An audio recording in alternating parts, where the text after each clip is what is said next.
Lumabas si Jesus sa templo at payaon sa kaniyang lakad at nagsilapit sa kaniyang mga alagad upang sa kaniya ipamalas ang mga gusali ng templo. Natapos siya sumagot sa kanila sinabi, hindi ba ganyan na nakikita ang lahat ng mga bagay na ito?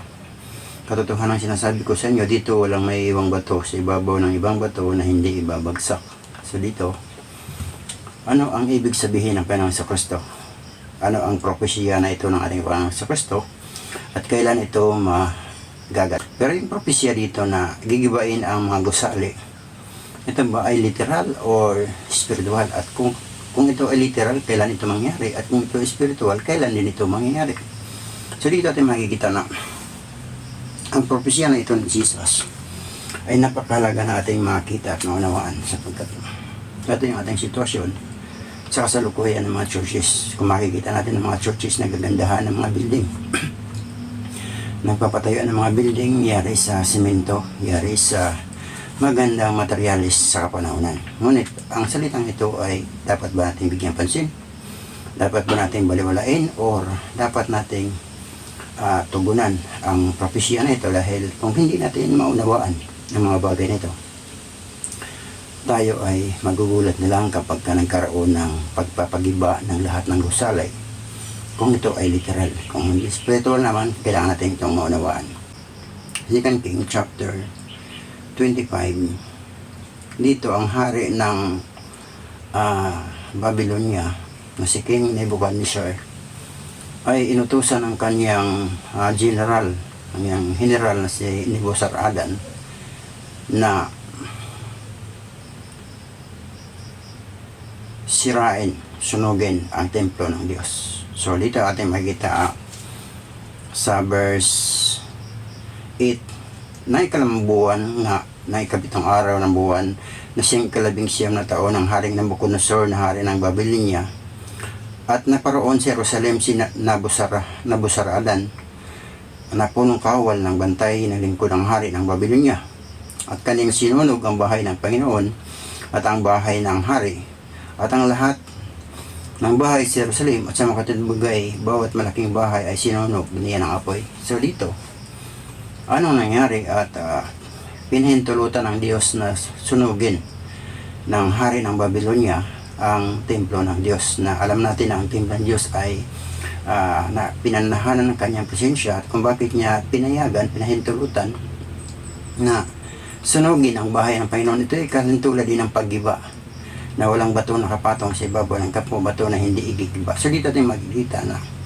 ang dahilan dahil ang Israel, ang bansang Israel at ang Judah, sila ay naging masawain sa Diyos. Hindi nila nalalaman kung anong kalooban ng Diyos, bagkus ginagawa nila ang mga bagay na kinapuputan ng Diyos, kung kaya't ang Diyos ay pinayagan, ginamit na bilang kamay sa pangwasak ang kamay ng hari ng Babylonia na si Nabucodonosor. So ito ang malaga sa atin sapagkat sa Psalms 74 verse 7, dito atin din makikita na ang sabi ng salita ng Diyos, kanilang sinilaban ng apoy ang iyong sanktuaryo, kanilang dinamhan ang tahanan dako na iyong pangalan hanggang sa lupa. So dito atin makikita na talagang ipinakita ng Diyos na ginawa, sinira. At ang Panginoon sa Kristo ay nagbibigay babala sa atin na ang mga tao sa kasalukuyang panahon ay nakapokus o nakatingin sa ganda ng gusali na tinatawag nilang templo o panambahan. So dito sa Isaiah 64, makikita din naman natin dito na 64 verse 11, dito makikita natin dito na ito naman ang nakita ni Isaiah. Ang aming banal at magandang bahay, na pinagpupuruan sa iyo ng aming mga magulang ay nasunog sa apoy at ang lahat naming maligayang bagay ay nasira. So ibig sabihin, sa kapanahonan natin ngayon, may tuturing na kaluwalhatian ng bawat isa, ang tahanan o ang panambahan o ang templo. Ngunit dumating sa punto na ito ang pinapayagan ng Diyos. Bakit pinayagan ng Diyos? Dahil nga para makita ng mga tao ang kanilang pagkukulang. Kaya hinahayaan ng Diyos na masira ang kanilang mga panambahan, kanilang ang pinanahanan ng presensya ng Diyos sapagkat pinapakita ng Diyos yung pagkukulang ng kanyang bayan. So, kahit ang sabi dito sa Micah 3, verse 12, kahit ang Sion ay bubukiri na parang isang bukid dahil sa inyo, at ang Jerusalem ay magiging bunton, at ang mga bundok ng bahay na parang mga mataas na dako ay isang gubat. So, dito natin makikita na ang propesya ng ating Panginoon sa Kristo ay kalinsunod sa mga bagay na nangyayari sa lumang tipan. So, ang lumang tipan ay pinapakita at kung ano ang layunin ng Diyos kung bakit niya pinayagan, dahil magkaroon ng pagbabago. Magkakaroon ng panibagong pananaw na ang templo na literal ay hindi magiging mahalaga sa Diyos.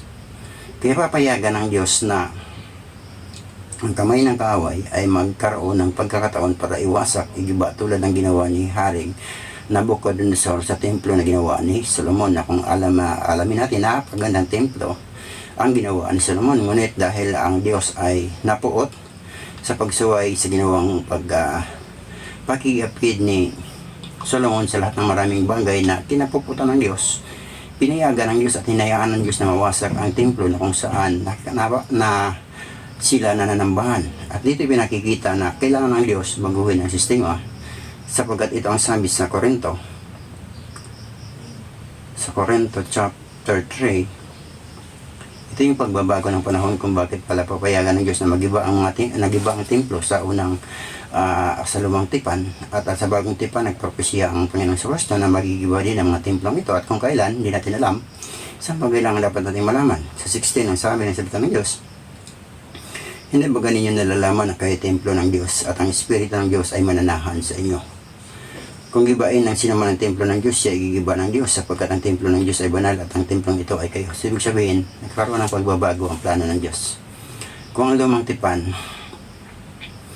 ay lumikha at gumawa sila ng napagandang templo sa magitan ng Solomon, ngunit sa kanilang pagsuway, hinayaan din ito ng Diyos na magiba.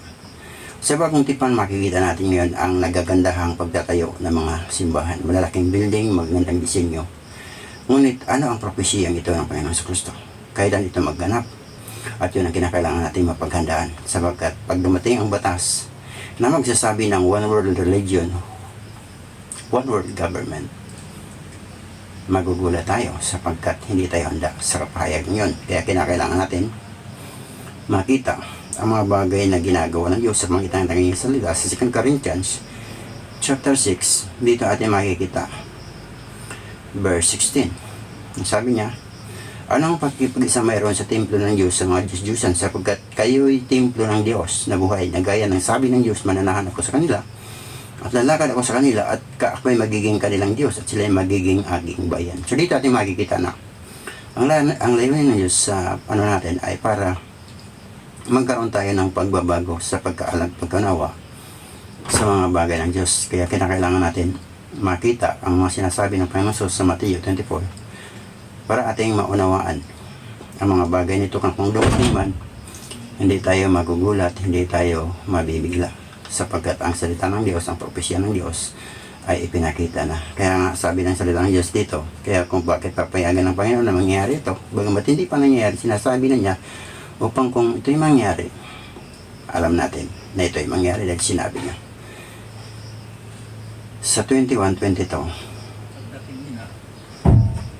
natin makikita. Sabi ng salita ng Diyos, at hindi ako nakakita ng templo doon, sapagkat ang Panginoong Diyos ang makapangyarihan sa lahat, at ang Kordero ay siyang templo doon. So dito'y pinapakita na kung bakit pinapayagan ng Diyos, sapagkat darating ang panahon hindi magiging mahalaga sa Diyos ang templo na gawa sa materialis ng mga bagay ng mundong ito, kundi nais ng Diyos na magkaroon tayo ng pagkaalam at pagkaunawa sa mga bagay na ginagawa niya nitong huling panahon. So ito ang dahilan kung bakit ang Panginoon Jesus ay nagbigay ng propesya na kung hindi na tayo magiging aware sa mga bagay na ito na sinabi ng Panginoon, ay tayo ay magkakaroon ng napakalaking pagkabahala. So, ang salita ng Diyos ay nagpauna na upang tayo ay magkaroon ng pag-asa. So, nais ng Diyos, kaya pala papayagan niya na darating ang panahon at kung kailan ito mangyayari, at alam ko sa pagkatapos ng rapture, doon magkakaroon ng pagbabago ang istruktura, sapagkat sa pag-alis ng Holy Spirit sa rapture, ang may mga churches na magpapasimulang mahahayag ang Antikristo at ayaw ng Antikristo na may mga bagay na tungkol sa buhay ng Diyos ang igigiba niya. So dito ating makikita na ang layunin pala ng Diyos kung bakit ipapauna na siya na ang templong ito ay ililipat ng Diyos dito sa ating katawang pisikal, sa katawan nating espiritual, upang tayo pagdating ng panahon sa kapuspusan ng Diyos, wala ng templo. Dahil ang sabi ng salita ng Diyos sa Revelation 21:22, sabi niya, hindi ako nakakita ng templo doon sapagkat ang Panginoong Diyos, ang makapangyarihan sa lahat, ay ang kordero at ay siyang templo doon. So nawa sa video ito, magsing video na ito, mayroon tayong natutunan upang kung dumating man ang panahon na mangyari ito, alam natin na pinagpapaunan ng Diyos. Purihin ng Diyos kung tayo ay mayroong mga bagay na katangon. Salamat sa Holy Spirit na siyang bigay sa atin, at tuturo sa atin ng aral at katotohanan. At ang bidyong ito, ang layunin upang tayo maging handa pagdating ng mga bagay na dalhin ng Diyos sa katagwaran ng kanyang mga salita. Sa Diyos ang papuri, sa pangalan ng Panginoon.